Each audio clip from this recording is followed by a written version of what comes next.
Hi hello welcome to big TV. నేను మీ గౌతమి. అయితే దేవుడి మీద విమర్శలు, దేవుడి మీద ఏది చేసినా సరే ఈ మధ్య కాలంలో బాగా ఫ్యాషన్గా మారిపోయింది. ఈ సోషల్ నెట్వర్క్స్ వచ్చిన తర్వాత ఈ సోషల్ ప్లాట్ఫామ్స్ని ఆధారంగా చేసుకొని దేవుళ్ళని అలాగే వాళ్ళని సంబంధించిన మంత్రాలు కానీ లేకపోతే ఇట్లాంటి వాటి అన్నింటిని కూడా విమర్శిస్తూ బాగా పైశాచిక ఆనందాన్ని పొందుతున్నారని కూడా చెప్పుకోవచ్చు. అయితే రీసెంట్గా కదిరి కృష్ణ గారు చేసిన కొన్ని వ్యాఖ్యలు ఇలాంటివి అనమాట. సో ఇవి ఏంటంటే విన్న తర్వాత అటు హిందువుల్లో కానీ చాలామందికి చాలా కోపాన్ని తెప్పించేటట్టే ఉన్నాయని కూడా మనం చెప్పుకోవచ్చు. సో దీని గురించి మాట్లాడితే మీ వాళ్ళు మనతో పాటు ఉన్నారు. బీజేపీ సీనియర్ నాయకులు డాక్టర్ పద్మ వీరపనేని గారు ఉన్నారు. ఆవిడతో మాట్లాడి మరిన్ని విషయాలు అయితే తెలుసుకుందాం. మేడం నమస్తే. నమస్తే. సో కదిరి కృష్ణ గారు చేసిన వ్యాఖ్యలు ఏవైతే ఉన్నాయో అంటే వెంకటేశ్వర స్వామి వారి సుప్రభాతాన్ని గురించి, సో అది విన్న తర్వాత కూడా నాకు ఒకటి అనిపించింది మేడం. అందులోని ఎవరైతే పార్టిసిపేట్ చేశారో ఆయన ప్రసంగంలోని అందరూ కూడా విజిల్స్ వేస్తున్నారు, ఎంజాయ్ చేస్తున్నారు ఆ సుప్రభాతాన్ని ఆయన విమర్శిస్తూ మాట్లాడిన మాటలకి. సో దీన్ని మనం ఏ విధంగా తీసుకోవాలి? ఎందుకని లైన్గా దేవుడి మీద ఇట్లాంటి దాడులు అనుకోవచ్చు మనం, ఆయనకి సంబంధించి ఇట్లాంటి వ్యాఖ్యలు కూడా చేస్తూ ఉన్నారు. దీన్ని మనం ఎలా చూడొచ్చు అంటారు? ఇది ఒక సంస్కారహీనమైన చర్యగా నేను భావిస్తాను. ముందుగా ఈ కదిరి కృష్ణ గారి గురించి మాట్లాడుకోవాల్సి వస్తే, ఈయన ఉస్మాన్ యూనివర్సిటీలో ప్రొఫెసర్, ఒక బాధ్యతాయుతమైన పదవిలో ఉన్నాడు. ఆయన టీచర్స్ అంటే పిల్లలకి మార్గదర్శనం చేయాల్సిన ఒక అత్యున్నత స్థానంలో ఉన్నాడు ఆయన. అలాంటి వ్యక్తి చదువుకున్నవాడు అనేక రంగాల్లో, అంటే లా చదివానంటారు, సంస్కృతము, తెలుగు, ఇట్లా ఆయన పబ్లిక్ అడ్మినిస్ట్రేషన్ వీటన్నిటిలో కూడా ఆయనకి ప్రవేశము, అనుభవము అన్నీ ఉన్నాయి ఆయనకి. కాకపోతే ఆయన పాండిత్యం అంతా దేనికి ఒలకబోస్తున్నారు అంటే మత ఆచారాలని దూషించటము, లేదు దేవుళ్ళని దూషించటము, సుప్రభాతాలని శ్లోకాలని విమర్శించటము. ఆయన సంస్కృతం నేర్చుకుంది ఇందుకేనా? అసలు మీకెవరిచ్చారా అధికారం? ఇప్పుడు లా చదివిన వ్యక్తికి ఆ మాత్రం ఇంగిత జ్ఞానం ఉంటుంది కదా. ఈ దేశపు రాజ్యాంగం ప్రతి ఒక్కళ్ళకి కొన్ని హక్కుల్ని ఇస్తూ కొన్ని విధుల్ని, కొన్ని బాధ్యతల్ని ఇచ్చింది. Anybody can practise their religion, they can profess their religion, they can propagate their religion. అంటే నా మతాన్ని నేను గౌరవించుకుంటూ నేను దాన్ని ప్రాపగేట్ చేసుకోవచ్చు, దాన్ని ప్రచారంలోకి తెచ్చుకోవచ్చు. అంతేకాని పక్క మతస్థుల్ని కానీ మతాచారాలని కానీ మతానికి సంబంధించిన విషయాల్ని విమర్శిస్తూ కోట్ల మంది ఫాలో అయ్యే హిందూయిజం మీద దాడి చేయటాన్ని ఎవరూ సమర్థించరు. ఇవాళ మీరు సుప్రభాతం గురించి ఒక్కటే మాట్లాడుతున్నారు. ఈయన ఐ థింక్ 4 నెలల కింద 5 నెలల కింద మాట్లాడినట్టున్నారు ఈ సుప్రభాతం గురించి. That's not something recent. కాకపోతే వివాదం రీసెంట్గా స్టార్ట్ అయింది దాని మీద. ఇదే కాకుండా గతంలో అనేక విషయాల మీద చాలా వ్యంగ్యంగా, చాలా అసహ్యకర రీతిలో మాట్లాడారు. హిందూ ప్రాక్టీసెస్ గురించి కానివ్వండి, హిందూయిజం గురించి కానివ్వండి, దేవుళ్ళ గురించి కానివ్వండి, చాలా అసహ్యంగా మాట్లాడారు. అదే కాదు, స్వయంగా అంబేద్కరిస్ట్ అని చెప్పుకునే ఈ వ్యక్తి అసలు రాజ్యాంగం అనేది ఏమన్నా పుణ్య గ్రంథమా అని క్వశ్చన్ చేసిన సందర్భం ఉంది. ఆయనకి బహుశా పుణ్య గ్రంథం అవునో కాదో నాకు తెలియదు, కానీ ఈ దేశంలో పుట్టిన ప్రతి ఒక్కళ్ళు డిఫరెంట్ రిలీజియన్స్కి సంబంధించిన వాళ్ళు వాళ్ళ మతాల ప్రకారంగా పుణ్యగ్రంథాలు ఉండొచ్చు. కానీ అందరికీ కామన్గా ఒకటే ఫాలో అవుతారు, అంత ప్రాముఖ్యతనిస్తారు, అంత గౌరవించే గ్రంథం ఏంటి అంటే కాన్స్టిట్యూషన్. ఇవాళ ఆయన ఫ్రీగా మాట్లాడటానికి అవకాశం ఇచ్చినా, మీరు నేను మాట్లాడటానికి అవకాశం ఇచ్చినా, మనందరికీ అధికారాలు ఇచ్చింది ఏంటి? కాన్స్టిట్యూషన్. దాన్ని రచించిన వ్యక్తి బాబాసాహెబ్ అంబేద్కర్ గారు. ఆయన్ని ప్రతి ఒక్కళ్ళం గౌరవిస్తాం. ఒక మతానికి సంబంధించిన వ్యక్తి కాదు, ఒక కులానికి సంబంధించిన వ్యక్తిగా ఆయన్ని చూడరు. ఆయన్ని అంటే ఈ దేశంలో పుట్టిన అగ్రగణ్యులైన మేధావుల్లో ఆయన్ని ఒకరిగా గుర్తిస్తాము, గౌరవిస్తాం. మనకి డ్రాఫ్టింగ్ కమిటీ చైర్మన్గా అపాయింట్ చేసి ఆ రోజుల్లో ఆయనకి అమితమైన గౌరవం ఇచ్చారు. ఆ బాధ్యతను ఆయన ఎంత చక్కగా నిర్వర్తించారో మనందరికీ తెలుసు. అలాంటి ఒక వ్యక్తి రచించిన గ్రంథాన్ని కూడా పట్టుకొని ఇది పుణ్య గ్రంథమా అని వ్యంగ్యంగా ప్రశ్నిస్తారు. ఒక టీచింగ్ ప్రొఫెషన్లో ఉండి లా చదివిన వాళ్ళకి ఇంకా ఎక్కువగా తెలుస్తుంది కాన్స్టిట్యూషన్ లా. కాన్స్టిట్యూషన్ లా అనేది మదర్ ఆఫ్ ఆల్ లాస్. అలాంటి ఒక దీన్ని పట్టుకొని, దాన్ని రచించిన వ్యక్తిని పట్టుకొని ఇది గ్రంథమా అని ప్రశ్నించే సంస్కారం ఆయనకే ఉంది. సో నాకు ఒక్కోసారి ఏమనిపిస్తుందంటే, కదిరి కృష్ణ లాంటి గారి వ్యక్తుల గురించి మనం మాట్లాడి ఆయన కూరిక పబ్లిసిటీ ఇస్తున్నామేమో అనిపిస్తుంది. ఆయనకు అంత పబ్లిసిటీ ఇవ్వాల్సిన అవసరం లేదని నేను వ్యక్తిగతంగా భావిస్తాను. ఎందుకు అంటే, ఎవరైనా సరే అంత చదువుకున్న వ్యక్తి ఆ చదువుని పోనీ దళితులకి నేను ఉపయోగపడాలి అనుకుంటే పాజిటివ్గా ఉపయోగపడు, వాళ్ళకి పాజిటివ్గా ఉపయోగపడు. వాళ్ళ హక్కుల గురించి వాళ్ళకి తెలియపరచు, వాళ్ళకి ఏదైనా ప్రాబ్లంలో ఉంటే వాళ్ళకి హెల్ప్ చేయటము, వాళ్ళల్లో చదువు కోసము ఉద్యోగ అవకాశాలు ఇవన్నీ ఎలా పెంపొందించాలి దాని మీద you work on those things, పాజిటివ్గా వర్క్ చేయి దాని మీద. అంతేగాని ప్రశాంతంగా ఉన్న సమాజంలో అల్లకల్లోలను సృష్టించి ఇలాంటి వ్యాఖ్యల వల్ల చీప్ పబ్లిసిటీ కోసం మటుకు ఎవరు ప్రయత్నించకూడదు. అండ్ మేడం ఇంకొకటి మనం రీల్స్లో కానీ ఇట్లా చూస్తూ ఉంటే పర్టికులర్గా ఒక మతాన్ని అనడానికి లేదు, కానీ ఈ మధ్య ఏ హిందూ ధర్మాన్ని అయితే వీళ్ళు చీదరించుకుంటున్నారో, దేన్ని అయితే వీళ్ళు కించపరుస్తూ మాటలు మాట్లాడుతూ ఉన్నారో అటువంటి మతాన్ని, అంటే మనకి చాలా హిందూకి సంబంధించి చాలా ఉంటాయి, డాన్స్ కానీ లేకపోతే ఇట్లాంటివన్నీ ఉంటాయి కదా, దాన్ని వాళ్ళ క్రైస్తవ మతంలోకి తీసుకెళ్ళి జీసస్కి ఇట్లా ఊరేగింపులు చేయడం, మేరీ మాతకి ఊరేగింపులు చేయడం, మనం ఎలా అయితే పూరి జగన్నాథన్కి వాళ్ళకి రథయాత్రలు చేస్తూ ఉంటామో అలా యాత్రలు చేయడం, భరతనాట్యాన్ని వాళ్ళు కూడా క్రైస్తవ భరతనాట్యం అని చెప్పి ఒక పేరు పెట్టేసి చేయడం. అలాగే మనకి గోవిందనామం పొద్దున్న సుప్రభాతం పాటలు వస్తాయి కదా వెంకటేశ్వర స్వామివి, ఆ లిరిక్స్ మార్చేసి ఏసునాథుల్లాగా యాడ్ చేయడం. సో మొత్తం కూడా వీటన్నిటిని ఏ విధంగా చూడొచ్చు అంటారు? ఈ రోజు రోజుకి కూడా ఇవి బాగా పెరిగిపోతున్నాయి. మీ ప్రశ్నలోనే సమాధానం ఉంది. అనుకరిస్తున్నారని మీరు అంటున్నారు కదా, అది 100% వాస్తవం. ఒక అంబిగ్వస్ రిలేషన్షిప్ ఉంది వీళ్ళకి హిందూయిజంతో. ఒక పక్క హిందూయిజంని తీవ్రంగా విమర్శిస్తూనే, దాన్ని దునుమాడుతూనే, దేవుళ్ళని వదలరు, శ్లోకాలని వదలరు, ఏది వదలకుండా మంత్రాల్ని, అదేంటి ఐడల్ వర్షిప్ని అన్నిటినీ వీళ్ళు విమర్శిస్తూనే మళ్ళీ వాటన్నిటినీ అనుకరిస్తున్నారు. అది వాళ్ళే పరిశీలించుకోవాలి ఎందుకు ఇలా జరుగుతుంది అనేది. అంటే వాళ్ళు ఏంటంటే మనల్ని విమర్శిస్తూ మన మొత్తం సాంప్రదాయాలు అన్నీ కూడా వాళ్ళు అవే పాటిస్తున్నారు, దేవుడికి చేసేవన్నీ కూడా. అయితే ఇంతకు ముందు ఇట్లాంటివన్నీ కూడా ఉండేవా మేడం ఆ మతం, అంటే పర్టికులర్గా మన క్రైస్తవ మతంలోని వీళ్ళు ఇవన్నీ చేస్తున్నారు కదా, ఇంతకు ముందు ఇట్లాంటివి ఉండేవా? అంటే ఇప్పుడు ప్రార్థనలు, మత ప్రార్థనలు అవన్నీ చర్చ్ వితిన్ ద చర్చ్ జరుగుతాయి కదా, అలా కాకుండా బయట ఎప్పుడు పబ్లిక్గా ఇలాగా అంటే ఊరేగింపుల్లాగా తీయటం, ఇట్లా రథోత్సవాల్లాగా చేయటము, అలాగే సుప్రభాతంలాగా శ్లోకాల్లాగా ఇట్లా చేయటం కానీ లేదు, ఇప్పుడు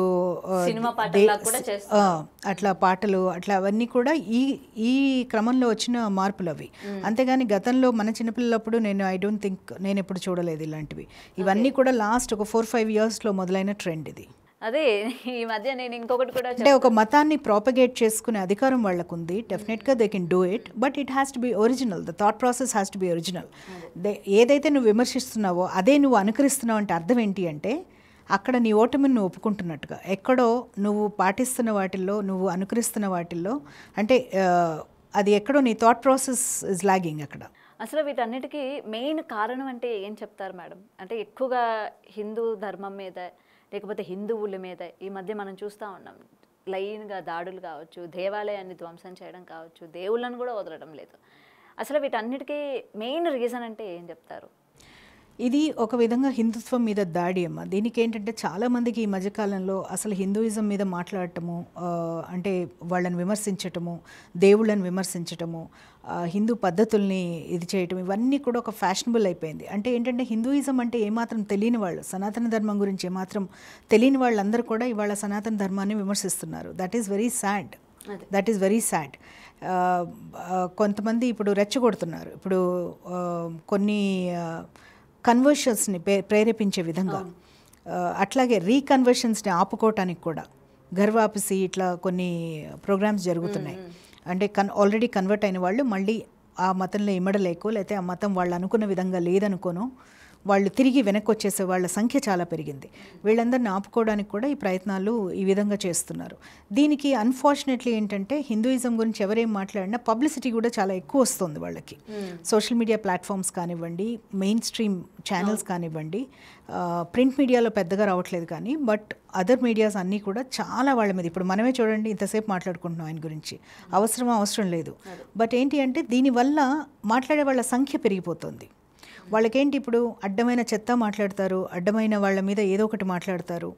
మీరు అన్నట్టు ఇందాక చుట్టూ ఉన్న వాళ్ళు వెకిలి నవ్వులు, విజిల్స్ ఇవన్నీ వేస్తారు. ఆ తర్వాత ఏంటి, సింపుల్గా సారీ చెప్పేసి తప్పించుకుంటున్నారు. కొన్ని కేసులు పెడతారు హిందూ సంస్థలు, కొంతమంది వ్యక్తులు పెడతారు బాధ కలిగిన వాళ్ళు.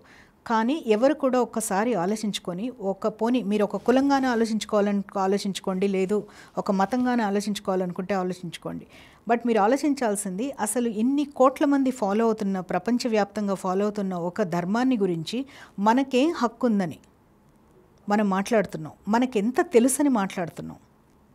నువ్వు రామాయణం మొత్తం చదివావా, భాగవతం మొత్తం చదివావా, ఏం చదివావని నువ్వు మాట్లాడుతున్నావు. నీకు నిజంగా అంటే ఇప్పుడు ఈ కదిరి కృష్ణ గారే ఉన్నారు, ఆయన ఒక వితనమైన వాదన చేశారు. దేంటి దళిత కులాల్లోనే పెంటయ్య పిచ్చయ్య అనే పేర్లు ఉంటాయి, దేవుళ్ళ పేర్లు ఇలాంటి మంచి మంచి పేర్లన్నీ అగ్రవర్ణాలే పెట్టుకుంటారని. నేను దానికి ఆయన పేరే స్వయంగా ఆయన పేరే తీసుకుందాం. ఆయన పేరు కృష్ణ అని ఎవరు పెట్టారు?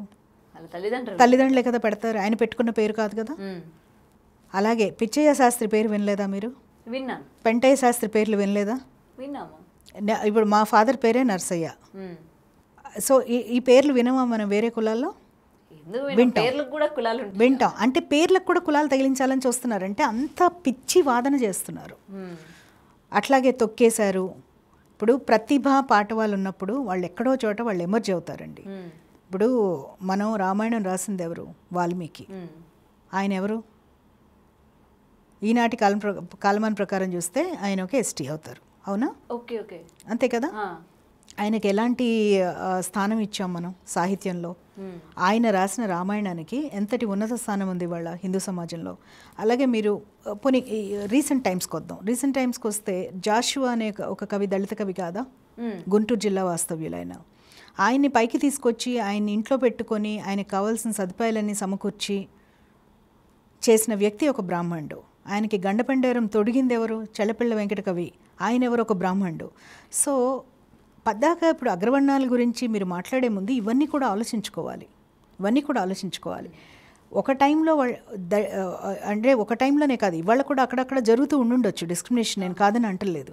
కానీ సొసైటీ హ్యాస్ మూవ్డ్ లీప్స్ ఫార్వర్డ్, చాలా ముందుకు వెళ్తుంది ఇప్పుడు సొసైటీ. ఇవాళ రేపు అందరితో కలిసి ఉంటున్నాము. ఆ డిస్క్రిమినేషన్ ఎక్కడ మనకి జరగట్లేదు. జరిగిన చోట మీరు కంప్లైంట్ చేయండి, దానికి తగ్గట్టుగా యాక్షన్ తీసుకుంటుంది గవర్నమెంట్. అనేక చట్టాలు వచ్చాయి. ఎస్సీ ఎస్టీ అట్రాసిటీ యాక్ట్ వచ్చింది, ఎన్నో చట్టాలు వచ్చాయి. స్వాతంత్రం నుంచి ఇప్పటి వరకు అబాలిష్మెంట్ ఆఫ్ అన్టచబిలిటీ దగ్గర నుంచి స్టార్ట్ చేస్తే ఎన్నో ఇవి వచ్చాయి. ప్రత్యేకమైన సదుపాయాలు, రిజర్వేషన్స్ అన్నీ చేస్తున్న టైంలో కూడా ఇంకా కూడా అగ్రవర్ణాలని బ్లేమ్ చేయడం అనేది కరెక్ట్ కాదు. ఒకప్పుడు ఎప్పుడో తాతలు ముత్తాతలు ఎవరో చేసిన దానికి, 1000 సంవత్సరాల కింద నుంచి జరిగిన దానికి ఇవాళ ఉన్న వాళ్ళు ఎలా రెస్పాన్సిబుల్ అవుతారు? It is not proper to blame them కదా. ఇప్పుడు మీ తాత అప్పుడు జరిగేవి ఇప్పుడు లింకప్ చేసి మాట్లాడుతూ, ఇప్పుడు మన ముత్తాతల టైంలో ఏదో తప్పు జరిగిందని ఆ తప్పు తాలూకు బ్లేమ్ని నేను అంటుంది. ఈ జనరేషన్ తీసుకోమంటే తీసుకుంటారా? తీసుకోరు కదా. So that is where they are going wrong. ఇక్కడ డిస్క్రిమినేషన్ జరగలేదు ఇంతకు ముందని ఎవరూ అనలేదు, అణచివేత జరగలేదని ఎవరూ అనలేదు, వెనకబడ్డారని ఎవరు కాదనలేని సత్యం. కానీ వాటికి తగ్గట్టుగా సమాజము లాస్లో చేంజ్, అట్లాగే సొసైటల్గా చేంజెస్ వచ్చాయి. అన్నీ వచ్చిన టైంలో ఇంకా కూడా మళ్ళీ ఆ డిస్టర్బెన్స్ని మళ్ళీ చేయటం అనేది కరెక్ట్ కాదు. ఇంకా మీకు ఏం కావాలో మాట్లాడండి.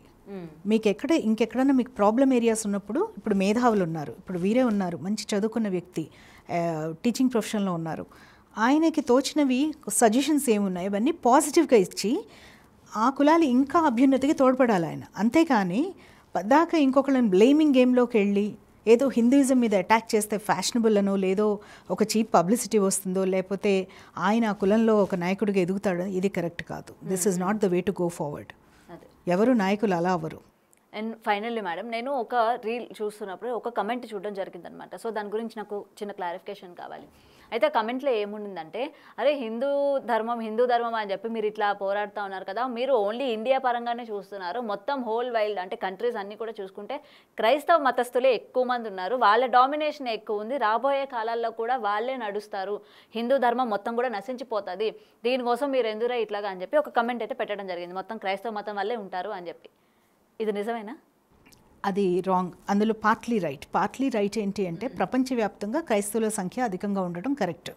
ఎందుకంటే చాలామంది క్రిస్టియానిటీ, వెస్ట్రన్ యూరోప్ అంతా కూడా క్రిస్టియన్ మతం ఎక్కువ ఇదవుతారు. భారతదేశంతో పాటుగా ఇంకా కొన్ని హిందూ దేశాలు ఉన్నాయి, ఇక్కడ హిందూ మతం అనేది ఉంది. Compare to outside countries who are practising Hindu, India వరకు చూస్తే, భారతదేశం వరకు చూస్తే మనము వేల ఏళ్ల నుంచి హిందూ మతం మీద దాడిని తట్టుకొని బతికి బట్ట కట్టింది ఏంటి అంటే హిందూ మతం. ప్రపంచంలో ఏ మతం మీద కూడా ఇంత దాడులు ఎప్పుడు జరగలేదు. ఓకే. ఏ టైంలో కూడా. ఓకేనా? ఇంత ఇంత ఇన్ని వేల ఏళ్ల తరబడి ఈనాటికి జరుగుతుంది మన టెంపుల్స్ మీద, వాటి మీద. టెంపుల్స్ మీద కానివ్వండి, ఆ టెంపుల్స్లో ఉన్న సంపద మీద కానివ్వండి, అక్కడ జరిగే కార్యక్రమాల మీద, కల్చరల్ వీటి మీద, అన్నిటి మీద కూడా. అంటే ఒక టెంపుల్ మీద అటాక్ అని ఆ రోజుల్లో కూడా బయట దేశాల నుంచి వచ్చిన ముస్లిం ఇన్వేడర్స్ వాళ్ళందరూ ఎందుకు దాడి చేసేవాళ్ళు? అక్కడున్న సంపద అంటే ఓన్లీ డబ్బు ఒక్కటే కాదు, వారసత్వపు సంపదన, కల్చరల్ సంపద. అప్పట్లో ఏంటంటే టెంపుల్స్ వది centres of all these activities, educational కానివ్వండి, కల్చరల్ కానివ్వండి, ఫైనాన్షియల్ వీటన్నిటికీ టెంపుల్స్ వది సెంటర్స్ అనమాట. అందుకని ఒక ఊరి మీద వాళ్ళు ఇన్వైట్ చేసినప్పుడు టెంపుల్ని వెళ్ళి దాడి చేసేవాళ్ళు ఆ నీలమాళిగలో ఉన్న సంపద కోసం. అక్కడ అట్లాగే కల్చరల్ అక్కడ అందరినీ ఒక భయభ్రాంతులకు గురి చేసి ఆ టెంపుల్ని నేలమట్టం చేస్తే మళ్ళీ అది వాళ్ళు కట్టుకొని ముందుకు వెళ్ళటానికి చాలా సంవత్సరాలు పట్టేది. సో అక్కడికి డెవలప్మెంట్ ఆగిపోతుంది. వాళ్ళు మళ్ళీ వాళ్ళ జవసత్వాలు కూడా తీసుకొని మళ్ళీ ఒక యూనిట్గా ముందుకు రావడానికి టైం పట్టేది. సో వీటన్నిటి వల్ల దాడులు ఎక్కువ జరిగేది. బట్ ఆ దాడులన్నిటినీ తట్టుకొని కూడా ఆ ఇబ్బందులందరినీ, ఎంతమంది చనిపోయారు, ఎంతమంది మహిళల్ని చెరపట్టారు, ఎంతమంది చిన్నపిల్లల్ని వధించారు, ఎంతమంది మన సైన్యం ఎంతమంది చనిపోయారు ఆ దాడుల్లో, వాటన్నిటిని మించి కూడా ఇంకా హిందూ మతం బ్రతికి బట్టగడుతోంది. అండ్ సక్సెస్ఫుల్గా ఈ రోజున ప్రతి ఒక్కళ్ళు హిందూ మతం అంటే గౌరవం. ఎందుకంటే హిందూ మతం ప్రిన్సిపల్ చాలా సింపుల్, లోకా సమస్త సుఖినో భవంతు. అంటే ప్రపంచంలో అందరూ బాగుండాలి, మేము బాగుండాలి, మాతో పాటు అందరూ బాగుండాలి అనే ఒక మంచి సంస్కారాన్ని నేర్పించింది ఇది. సహనము, మనకున్న ప్లస్ మైనస్ కూడా సహనమే, మనకున్న ప్లస్ కూడా సహనమే, మైనస్ కూడా సహనం. మైనస్ ఎందుకంటే ఎవరు పడితే వాళ్ళు ఎప్పుడు పడితే ఎప్పుడు హిందూ మతం మీద దాడి చేస్తే చాలా ఓపిక్గా పేషెంట్గా ఉంటారు. అదే మీరు వేరే మతాల మీద అని చూడమనండి. ఇప్పుడు ఈ మేధావిని నేను ఛాలెంజ్ చేస్తున్నా, నువ్వు వెళ్ళి వేరే మతం మీద మాట్లాడి ఇట్లా వాళ్ళు ఊరుకుంటారా అసలు? అదే చెప్తున్నా. అందువల్లే వీళ్ళకి అందరికీ ఎందుకు హిందూయిజం గురించి మాట్లాడటం ఫ్యాషనబుల్ అయింది అంటే, హిందూ మతస్థులంటే వీళ్ళకి సహనం, వీళ్ళు ఏముంది మహా అయితే ఒక కంప్లైంట్ పెడతారు, అంతకు మించి ఏం చేస్తారు అనే ఒక దురభిప్రాయంలో ఉన్నారు. కానీ టైమ్స్ ఆర్ చేంజింగ్ అండ్ అందరికీ కూడా లా గురించి సమగ్రమైన అవగాహన ఉంది. పిచ్చి పిచ్చిగా వెళ్ళి లా చేతుల్లోకి తీసుకుంటారని నేను అనను, కానీ బట్ డెఫినెట్గా ఏ విధంగా వాళ్ళ మీద కంప్లైంట్ చేసి ఇచ్చేయాలో అందరికీ ఒక అవగాహన వస్తుంది. అది చేస్తారు. అందుకే ఆయన కేసులో ఇరుక్కుంటోంది. ఇప్పుడు అందరు పెడుతున్నారు కేసులో, ఊరుకోరు. సో హిందూ మతస్థుల ఐక్యత అనేది వస్తోంది. అండ్ వాళ్ళ అన్నిటికీ మించి వాళ్ళకున్న కాన్స్టిట్యూషనల్ రైట్స్ ఏంటో కూడా వాళ్ళకి అవగాహన ఉంది. Legal rights, constitutional rights. అందరూ కూడా దే విల్ టేక్ యాక్షన్. ఎవరు కూడా కామ్గా ఉండరు ముందు రోజుల్లో లాగా, అలా ఉండదు, ఆ పరిస్థితి లేదు. దానితోడు ఏంటంటే ఇలాంటి చర్చల వల్ల కూడా వాళ్ళకు కొంత అవగాహన వస్తుంది. ప్యాసివ్గా ఉన్నవాళ్ళు కూడా అరే వీళ్ళేంటి మాట్లాడుతున్నారు అని. నాకు తెలిసి కొంతమంది ఇంట్లో హిందువులు అంటే హిందూ దేవుళ్ళని పూజిస్తూ బయటకు వచ్చి హిందూ దేవుళ్ళని తిట్టేవాళ్ళని చాలామంది తెలుసు నాకు. అంటే ఇది ఎంత ఫాల్సిటీ అంటే ఇది ఓన్లీ చీప్ పబ్లిసిటీ కోసం చేస్తున్నారు చాలామంది చేస్తుంది దానికే. మీకు గుర్తుంటే సనాతన ధర్మం గురించి స్టాలిన్ కొడుకు మాట్లాడాడు లాస్ట్ ఇయర్. మాట్లాడినప్పుడు నేను ఒక ఛానల్లో మాట్లాడుతున్నాను, ఫస్ట్ మీ ఇంట్లో మీ మదర్ ఫాదర్ ఎవరిని పూజిస్తున్నారో వెళ్ళి చూడండి. మీరు యూట్యూబ్లోకి వెళ్ళి చూసినా కూడా దుర్గా స్టాలిన్ రోజు ఆవిడ పూజ గది నిండా దేవుళ్ళు ఉంటారు. ఆవిడ పూజించేదే అందరు దేవుళ్ళని దేవతల్ని ఆవిడ శ్లోకాలు చదువుతారు, మంత్రాలు ఉచ్చరిస్తారు, అన్నీ ఉంటుంది. నీ ఇంట్లోనే సనాతన ధర్మం బ్రతికి ఉంది, నువ్వేం మాట్లాడతావు? సనాతన ధర్మాన్ని నువ్వెవడో నాశనం చేయటానికి? నీకు జన్మనిచ్చిన తల్లి పాటిస్తుందే సనాతన ధర్మం. సో అంత ఫాల్స్ ప్రెస్టీజ్లు కానీ వీళ్ళకి ఎందుకో నాకు అర్థం కాదు, కానీ double standards, I simply call it double standards. అంటే మాట్లాడేది ఒకటి, ఆచరించేది ఒకటి. ఎందుకు అంత ఫాల్స్ స్టాండర్డ్స్? నువ్వు పిచ్చి పిచ్చిగా మాట్లాడటం ఎందుకు, సారీ చెప్పడం ఎందుకు? అండ్ వక్రీకరించారని మాట్లాడతాడు. నువ్వు మాట్లాడిన మాటలే బయటకు వస్తున్నాయి, నీ మాటలే సోషల్ మీడియాలో అందరు విన్నారు. అది వక్రీకరించడం ఎట్లా అవుతుంది చెప్పండి? ఇప్పుడు నేను ఏదైనా చెప్పి నా ముఖత రాని మాటలు మీరు ప్రింట్ మీడియాలో రాస్తే వక్రీకరించారంటే అర్థం ఉంటుంది. అంతే కదా. ఇప్పుడు నేను లైవ్లో మీతో మాట్లాడుతున్నాను, ఇప్పుడు నేను ఏం మాట్లాడుతున్నాను నేను బాధ్యత తీసుకోవాలి నా మాటలకి. దాన్ని వక్రీకరించారని ఎట్లా మాట్లాడతారు అసలు? Double standards, that's all. అదే. సో ఏది ఏమైనా సరే అటు దేని గురించి అయినా ఇంత జ్ఞానం పెట్టుకొని ఏమంటే అభంశుభం అంటే మనం అంటూ ఉంటాం హిందువుల్ని ఇంకా ఎంత చేయాలి, ఎంత కృంగదీయాలి అన్న దానికి ఇట్లా దేవుళ్ళని అడ్డం పెట్టుకొని ఇలాంటి మాటలు మాట్లాడే వాళ్ళకి నిజంగా ప్రభుత్వాలు తగిన చర్యలు తీసుకోవాలి, తగిన శిక్ష కూడా విధించాలి. అంటే నెక్స్ట్ టైం ఎవడైనా సరే హిందూ దేవుడి గురించి మాట్లాడాలన్నా లేకపోతే ఆ పేరు తలవాలన్నా కూడా భయం పుట్టేటట్టు వెంటనే యాక్షన్స్ తీసుకోవాలని అయితే డెఫినెట్గా శిక్షలు ఉన్నాయమ్మా, మనకి అన్ని రకాలైన లాస్ ఉన్నాయి. దీనికి ఇట్లా చేసిన వాళ్ళకి శిక్ష 3 ఏళ్ల వరకు పడే అవకాశం ఉంటుంది, అట్లాగే వాళ్ళకి ఫైన్ కూడా పడే అవకాశం ఉంటుంది. బట్ ఇవన్నీ కూడా ఏంటి అంటే వ్యక్తిగతంగా వాళ్ళ సంస్కారం బట్టి ఉంటుంది చాలా వరకు. ఇవేంటి అంటే మోర్ దెన్ పనిష్మెంట్స్, ప్రతి ఒక్కళ్ళు నేను చదువుకున్నాను, లా తెలిసిన వ్యక్తిని, నేను ఏం చేస్తున్నాను, నాకున్న హక్కుల్ని నేను దుర్వినియోగపరుస్తున్నాను, నాకు రాజ్యాంగం ఇచ్చిన హక్కు ఏంటి, నా మతాన్ని నేను ప్రాపగేట్ చేసుకోండి. నీ మతం ఏంటి, పోనీ you are not a Hindu, you are some other religion, you have every right to practise, profess and propagate your religion. నువ్వు రోజు ఆ దేవుడిని కొలుచుకోవచ్చు, నీకు ఇష్టమైన రీతిలో నువ్వు ప్రచారం చేయొచ్చు, దానికి కూడా నీకు రాజ్యాంగం హక్కు ఇస్తుంది, ప్రాపగేట్ చేసుకోవచ్చు. కానీ పరమతాల మీద మతాల మీద నిందలు వేయటం కానీ ఆ మతస్థుల మనోభావాలు దెబ్బతినేలాగా మాట్లాడటం కానీ బిహేవ్ చేయటం కానీ చేయకూడదు ఎవరు కూడా. అండ్ వీళ్ళందరూ చేస్తున్నది అది. సో ఇటువంటి మళ్ళీ మనం చూడకూడదు, ఇట్లా మాట్లాడుకోకూడదు అని అయితే కోరుకుంటున్నాను మేడం. ఎందుకంటే ఎందుకో బాధ అనిపిస్తుంది, ఆఖరి దేవుళ్ళని కూడా వదలడం లేదే, దేవుళ్ళని కూడా ఇంత కించపరిచేటట్టు మాట్లాడుతున్నారు అని చెప్పి అనిపిస్తూ ఉంటుంది అనమాట ఇట్లాంటివన్నీ చూసేటప్పుడు. సో ఏదైనా వీళ్ళలో ఒక బుద్ధి కలిగి ఇకనైనా సరే ఏదైనా ఉంటే ఫేస్ టు ఫేస్ చూసుకుంటే బెస్ట్, దేవుళ్ళ వరకు పోకుండా ఉండాలని కోరుకుంటున్నాం. Thank you so much ma'am. For more videos like this, subscribe Big TV channel.